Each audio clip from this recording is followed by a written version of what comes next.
everyone. Today, the topic that we will be discussing is cult leaders and their psyche. Okay, so how do I get to know about this topic was through Stephanie Sue. She's a creator and she largely covers many psychological thrillers and true crime. And I'm very inspired by her because I love the way of her storytelling, and I think so all of you might agree. And yeah, I've not uploaded since like 6 or 7 months, which makes sense because I get no views, but I love making videos, and that's why I'm here again. So she inspired me for this topic. I used to watch like many documentaries of true crime, and like as of if any of you also does that, then you would know that many of these documentaries all only cover mostly they cover only the most intense cases that could ever exist, so that like more of those niche cases would not come in where they follow a very similar pattern. The most brutal ones are always the one who would surface on the internet. So I watched this one case. I cannot pronounce the name of the cult leader because I think so it's in French, and I'm terrible at it. But as for what I know, the name of the entire cult was and kill kids, something like that. So I thought that why not I cover the case as in that I go through like 5 pointers that I've made, which cover all of the phases of manipulation that happens when you are in a cult. Because I watched this one, like these are wire tuned interviews where they invite up professionals from all across the border. Not across the border, most of them Americans, but like they have studied from international universities, and they're well known within their community and within their field of study. And how do they, like they sort of just answer the questions that are brought in by the people on the internet through Twitter, or maybe through the NGL questions which we do, something like that. Mostly on Twitter they do it. But yeah, so I watched that, and like the one thing that fascinates me is about many people is a misconception that many people have that all of these cults are made up by those people who are like first of all, the characteristic of the cult leader is that it has to be malignant narcissist, and then the people who are the followers, who are his followers, right? I thought, and I think so many of the other people also thought, that these people who are their followers are somebody who are mentally unstable or who are not doing good mentally. But that's not true. Most of the people who do end up in a very vulnerable situation where they go to find a way, a possible way of an ultimate through the like purpose of existence. Like they try to preach over something that is of higher value, which cannot be, like scientifically measured or talked about or evaluated in a sense that it has one answer to it.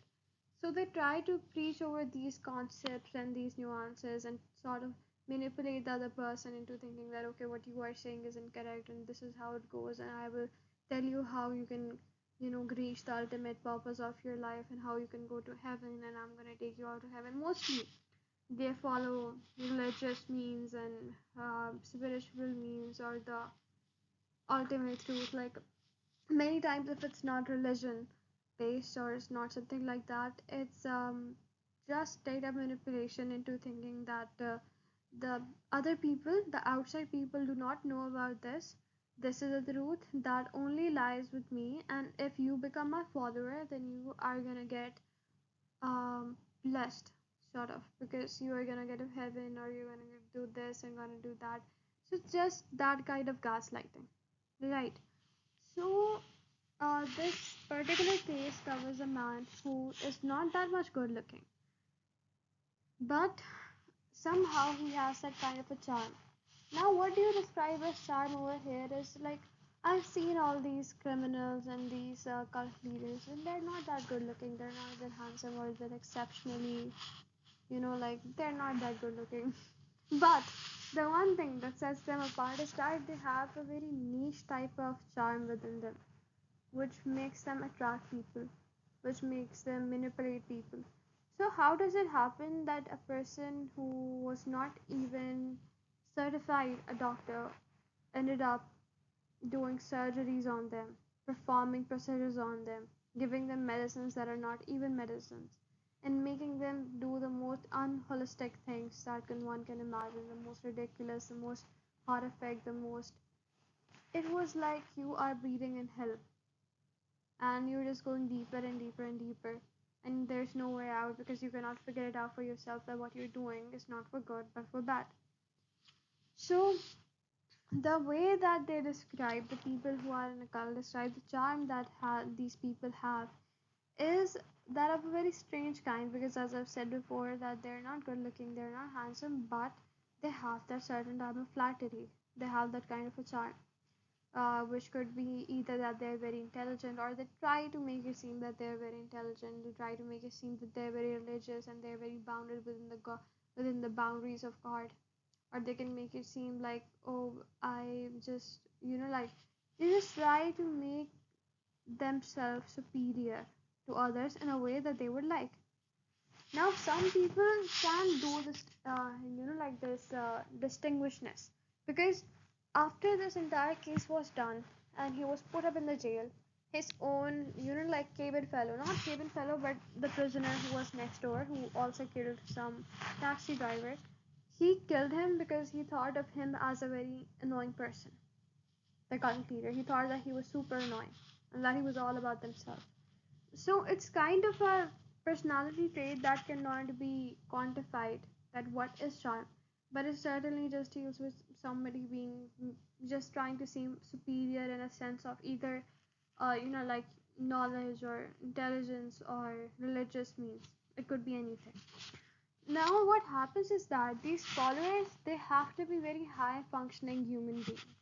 They could not just be, like if somebody is mentally weak or physically weak, then they cannot take advantage for them, because most of the time these cult leaders, they are just con artists. Con artists are basically bherupi hote hain, which are just, they just flee through cities and countries and लोगों को ठगते हैं ये. They just bribe people and they take away their money and their assets, and this is what they're all about. So the same thing happens over here also, that he just makes them sell their land, their children, their fosters, everything, every possible, like means that they have to themselves, they sell it out for just this one cult leader. And the thing with these people is that these people who are his followers, although they are intelligent, but the thing that is needed for a cult to form is to just attract the ones who are in a very vulnerable position. For example, if somebody has problems at home, somebody's problem has having problems within their career, their profession, so they target them at their weak point, and that's how they grab them, and then they're taken away, and then they are exploited financially, emotionally, and sometimes even sexually. And this is how it happens. Now, once this charm that the cult leader has works, the second phase that comes in is isolation. So now that the charm has brought them in, and now they believe the belief that the cult leader has, now they have to isolate them, so that there could not be a different perspective that is brought in. Because the one thing about how you would know that if somebody is manipulating you or not is that, do they welcome different opinions? Do they welcome different perspectives? If they don't, then there is a fair chance that they're manipulating you, because this is one of the core values of manipulation, that they would not want you to take opinion or perspectives from anywhere that is not them. So that is how isolation works. In many of the extreme cases, they just cut off from their families, their friends, their children, their husbands, whatever that is, their wives, or it could be anything. And then there's the devaluing and gaslighting. Like one of the ways that this could be done is making them wear the same kind of uniform, so that there is no distinguishedness, right? So this is how one of the ways that it would insert in their mind, sort of a, that okay, you are not that much valuable, you're just one of the people who are over here. And it could also be emotionally, that okay, you are just a preacher and you will have to listen to me, and if you don't listen to me, then bad things will happen to you, and if you don't do this, and then this will happen to you, if you don't do this, then the god is gonna be angry at you, if you don't do this, then this is not for you, you're not that much important, you're not valuable, you are just here to serve me and to serve my purposes. So that is how the gaslighting works. And sometimes, like, to sort of keep these people away from questioning that they are in a cult, they also tries to bribe the competition within the cult for the hierarchy system. Like, you would make them believe, okay, this is going to be a hierarchy. You is going to be a second other hierarchy, then the third, then the fourth, then the fifth, and the sixth. So these people are just tied up to the competition that is happening within the community.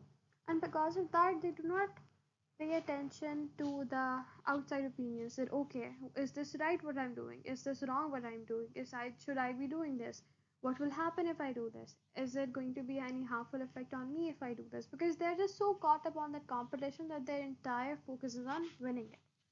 And then is a fear of punishment, because once you have devalued yourself that, okay, I do not add up to this and I do not have that significant of a value, and I'm just here to be the best of the best slave in this community, or whatever you would call that. Then you start preaching that, okay, if you don't do this, if I tell you this and you don't do this, all the things that I described before, they try to insert all of those factors, and then this is repeated again and again and again.